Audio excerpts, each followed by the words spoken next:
Bright Field Microscopy, Part 2. I'm Dr. Sumati Hajela, Associate Professor, Department of Biotechnology, IPS Academy, Indore. This is my second lecture on this topic. In the first part, I have told you about the principle and various parts of bright field microscope. Now, what is the operating procedure of bright field microscope? You can read along with me that first of all, we will grasp the microscope arm with one hand and place your other hand under the base. What does it mean? That never hold microscope with single hand. We have to use both hands, one on the arm and other at the bottom of the base.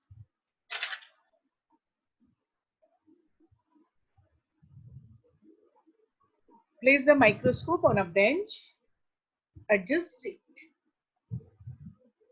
You need to sit properly at the correct position so that you can see microscope. So both things must be set before you start seeing through microscope. You have to prepare one slide which is either stained beforehand or it is the section or the substance whatever you are going to see is already colored. So a thing which has a clear contrast must be present on the slide. Then before keeping that slide on the microscope, you must clean the lenses and turn the coarse adjustment knob to raise the body tube.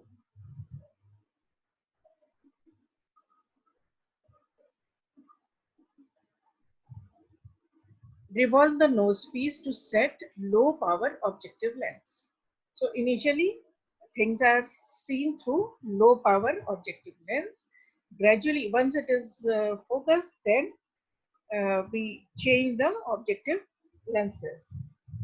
During initial stages, the condenser is kept up to the level of stage of microscope. The diaphragm aperture of the condenser is completely opened and the optical axis is focused by tilting the mirror. Then the image of the specimen is observed with a sharp focus using coarse control of the objective. When we place a slide on the stage, we must use the stage clips to secure the slide and it is not moving from its place from time to time. So it should be kept in its place. Initially, light should be at low intensity and gradually we need to increase the intensity of the light. Turn the coarse adjustment knob to lower the body tube until the low power objective reaches its lowest point. So you can see here this is the lowest power objective and it is brought very close to specimen. And after that it will not move.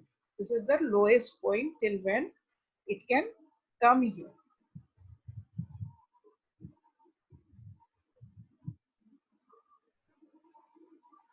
Looking through the eyepiece, very slowly move the coarse adjustment knob until the specimen comes into focus. Adjust distance between eyepiece. The position of the condenser is adjusted to improve illumination now and aperture diaphragm so as to get sharp contrast and best picture of the specimen. After adjusting position of condenser, good illumination is set and fine adjustment knob is used to further increase the clarity of the image.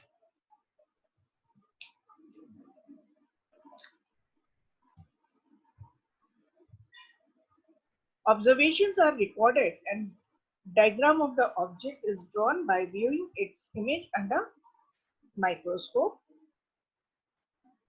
Switch to the high power objective lens only after adjusting condenser and iris diaphragm, as I told you before.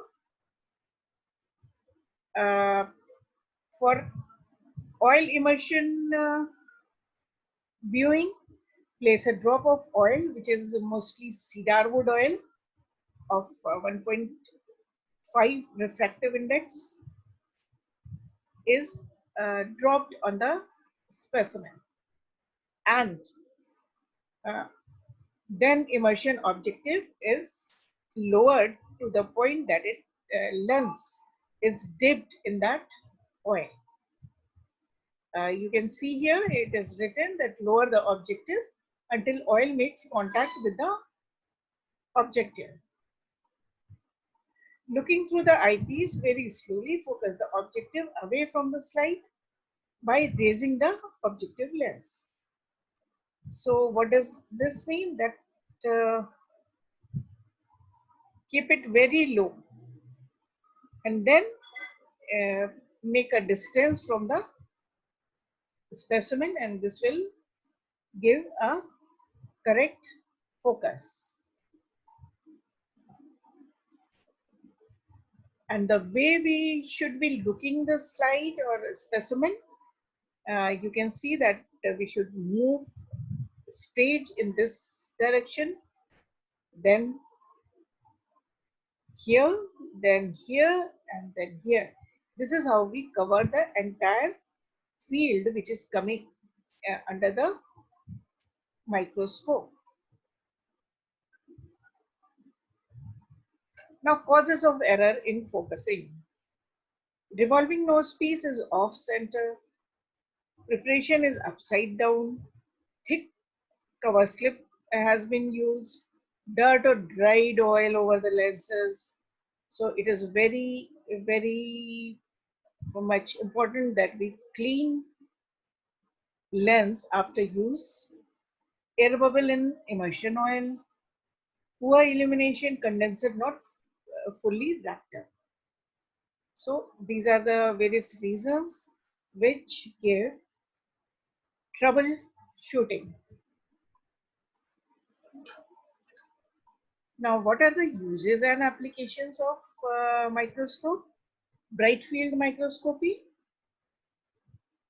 Compound microscopes are necessary for viewing and examining the small organisms like bacteria. It can be used to determine the shape of cell and organelles.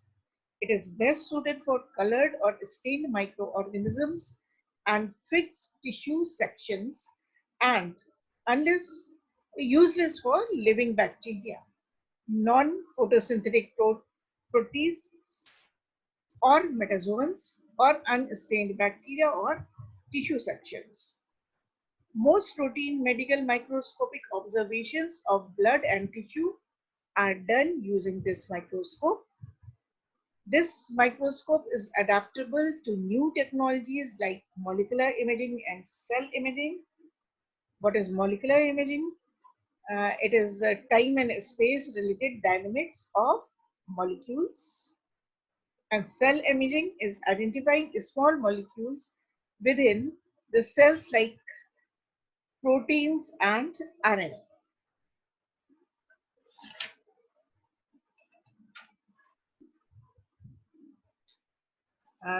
There are limitations also while we use this bright field microscope, which are objects which give poor intensity contrast in transmitted light rays cannot be resolved properly. Staining techniques enhance the light absorbing capacity of object. However, smaller objects like cellular organelles can't be resolved satisfactorily even after staining. This type of microscope has this limitation also. that organelles are not properly resolved.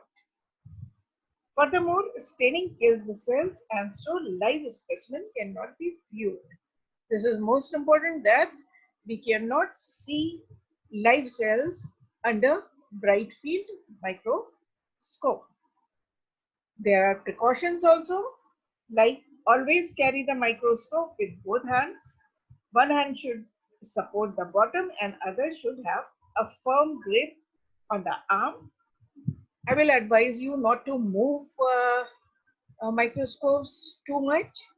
So in labs, they are kept at a proper place with well lighted, in a well lighted area. Otherwise, it has a built-in light system. So there should be no need to move microscope many times. Be sure to carry microscope high enough so that it does not bump against anything. Okay, in the lab, you will find many things, uh, desk and tables, stools and fridge, and there are many things. So handling must be proper. If you are moving it, if the microscope uses a mirror, one should never use direct sunlight to light the or illuminate a specimen, as it can cause severe damage to your eye. Direct sunlight should not fall on it. Diffuse sunlight should fall on the mirror, though it should be bright enough to view your specimen. When artificial light source is used, it is good. It's a good practice to shut off the light when not in use. This will save energy, protect the specimen, improve the longevity of instrument, and also keep the light from getting too hot to touch. Lenses are very delicate and shouldn't be touched directly to prevent smudges, scratches, or breakages. So lenses should be cleaned with care, with soft cotton cloth. Microscope should be cleaned properly after every use and covered with cloth to prevent the entry of dust. If there is dust or some grease on the lens, then you cannot see your specimen properly. So these were the all precautions as well as limitations and applications which we get from microscope. And with this, this lesson is finished. These are the, you are seeing the references. These are few references or sources from where I have taken material to teach you. And again, this is not for public use, because uh, figures and certain slides I have not made myself, and this is only for viewing by my students only. Thank you.